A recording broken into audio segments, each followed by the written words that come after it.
माता दी। हम लेके आयल बनी रौरा सब खातिर प्यारा सा द्वार पूजा के गीत। अगर आप सबके अच्छा लगी तो हमें चैनल के सपोर्ट करब, लाइक करब, सब्सक्राइब करब, शेयर करब, बेल आइकन के जरूर प्रेस कर देव ताकि हम नया वीडियो का नोटिफिकेशन आप तक जाए। अगर गीत अच्छा लगी तो पूरा जरूर सुनब। जय माता दी। तो चलिए हमने के सुनल जाओ प्यारा सा द्वार पूजा के गीत।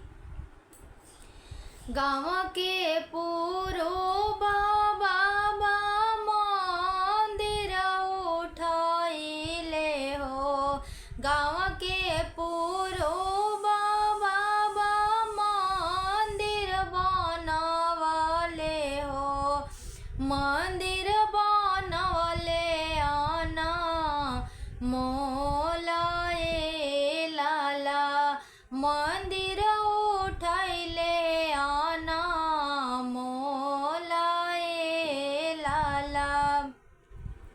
पूजा करे चलेली बेटी हो कवन बेटी, पूजा करे चलेली बेटी हो अनजाना बेटी, आचरा में मोतिया लगाए लाला, आचरा में मोतिया लगाए लाला।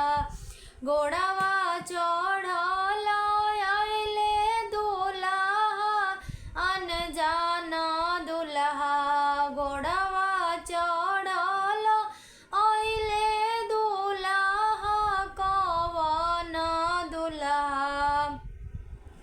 धैली हले बेटी के दहिन बाही लाला, धैले बेटी के दहिन बाही लाला।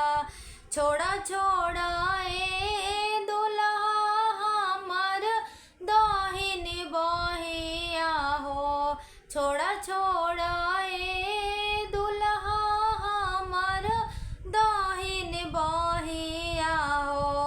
का कही है पापा जी हाँ मारे लाला, का कही है चाचा जी हाँ मारे लाला। खोजत होई है आमा मोर राह लाला, खोजत होई है आमा मोर राह लाला।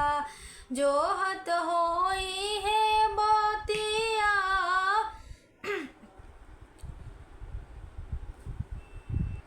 जोहत होई है बतिया वत होई है हो, जोहत होई है छतिया फाटत होई है हो, नयना ढरत होई है लोराए लाला, नयना ढरत होई है लोराए लाला।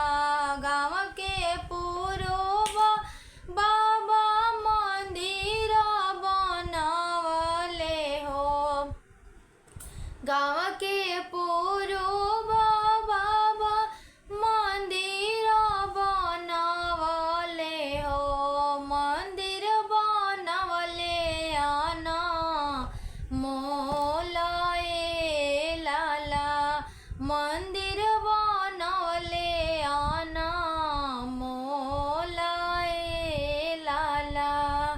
तई रहल हटे द्वार पूजा के गीत। आप सबके कैसन लागल जरूर कमेंट में बताइए। जय माता दी। हर हर महादेव।